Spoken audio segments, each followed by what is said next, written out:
Today I'll look at the song known as The Three Ravens and the reworked version known as the Two Corbies. I'll look at the publishing history, sing samples of the song and end on a complete performance. There were three ravens sat on a tree, down a down, hey down, hey down. There were three ravens sat on a tree with a down. There were three ravens sat on a tree, they were as black as they might be, with a down, derry, derry, derry, down, down. The one of them said to his mate, down a down, hey down, hey down.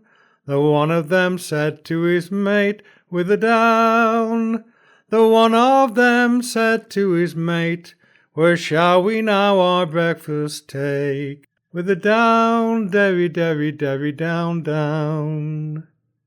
Down in yonder greeny field, down a down, hey down, hey down. Down in yonder greeny field, with a down. Down in yonder greeny field, there lies a knight slain under his shield, with a down, derry, derry, derry, down, down.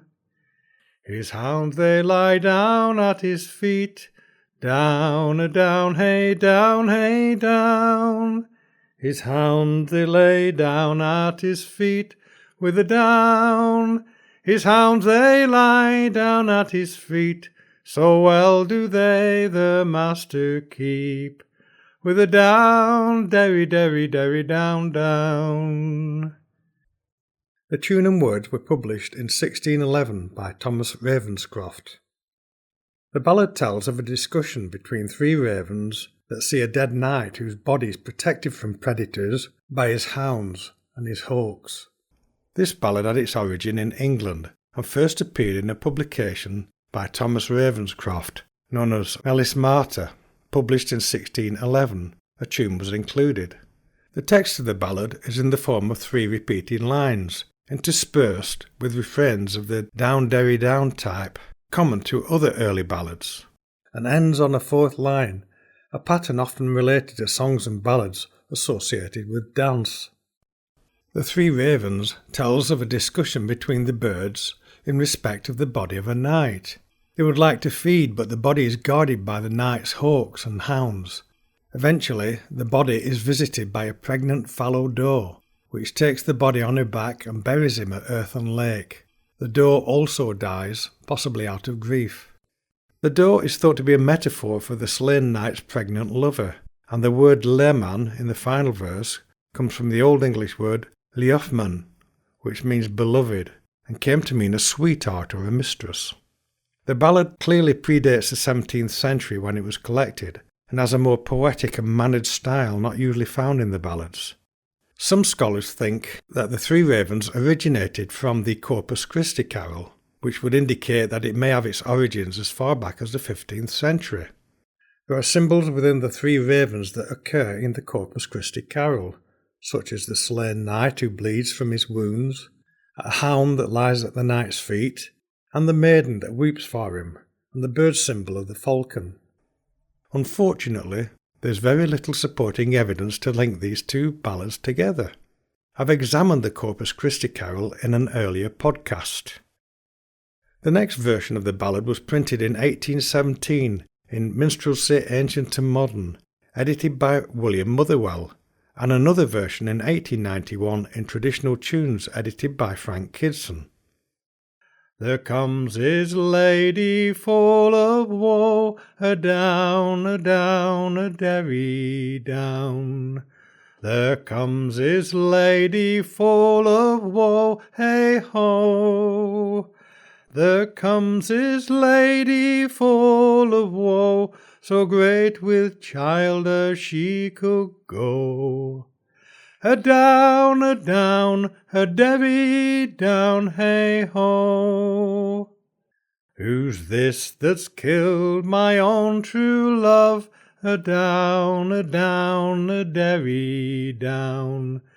Who's this that's killed my own true love? Hey ho! I hope in heaven he'll never rest, nor e'er enjoy that blessed place. A down, a down, a derry down, hey ho. The ballad was fading from the repertoires of the British singers, although it was reprinted in a number of ballad books in the 19th and 20th centuries. The Two Corbies is a reworking of the Three Ravens. The first printing was in 1803 in Walter Scott's Minstrelsy of the Scottish Borders Volume 3. The ballad was already in circulation and probably dated back into the early 1700s. The original author is not known, but it was clearly based on the Three Ravens. As I was walking all alone, I heard Two Corbies making moan. The one unto the other did say, Where shall we go and dine today? Down behind yon old failed dyke, I think there lies a new slain knight, and nobody knows that he lies there, but his hawk, his hound, and his lady fair. His hound is to the hunting gone, his hawk's to bring the wild fowl home. His lady's taken another mate, so we can make our dinner sweet. Its you'll sit on his white breastbone, and I'll pike out his bonny blue eye, and with the locks of his golden hair, we'll line our nest when it grows bare. That tune and words were printed in 1895 in Ancient Scottish Ballads, edited by George Eyre Todd. The Two Corbies has a more cynical approach in that the hounds have hunting gone, the hawk's to bring the wildfowl home, and his lady has taken another mate, so the body is available for the crows to eat, and no one knows of his death or whereabouts of his body. This is a more cynical approach to the ballad situation, and is in line with the change of attitudes in the 18th century, where a more realistic rather than mystical view of the world was embraced.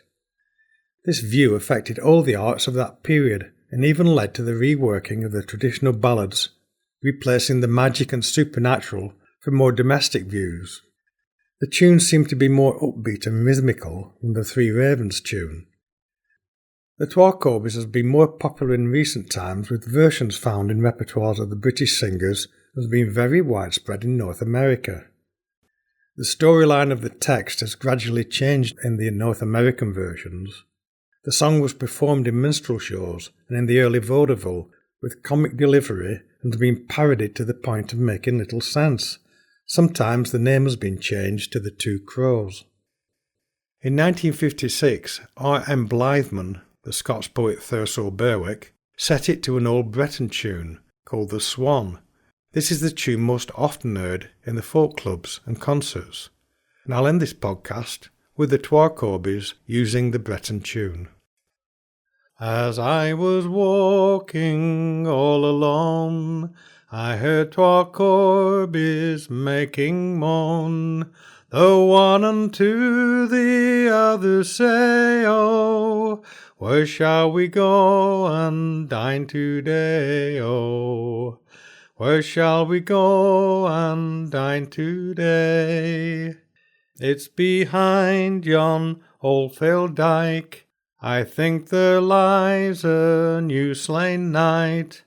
Nobody knows that he lies there, oh, but his hawk and hounds and his lady fair, oh. Hawk and hounds and his lady fair.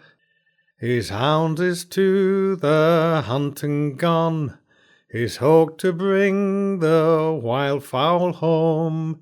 His lady's taken another mate, oh, so we can make our dinner sweet, oh, so we can make our dinner sweet.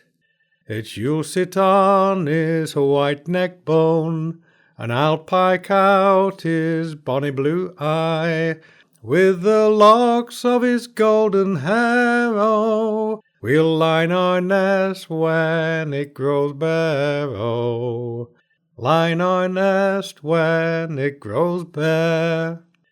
There's many a one for him makes moan, but none shall know where he is gone, and o'er his bones when they lay bare, oh, the wind shall blow for evermore, oh, the wind shall blow for evermore.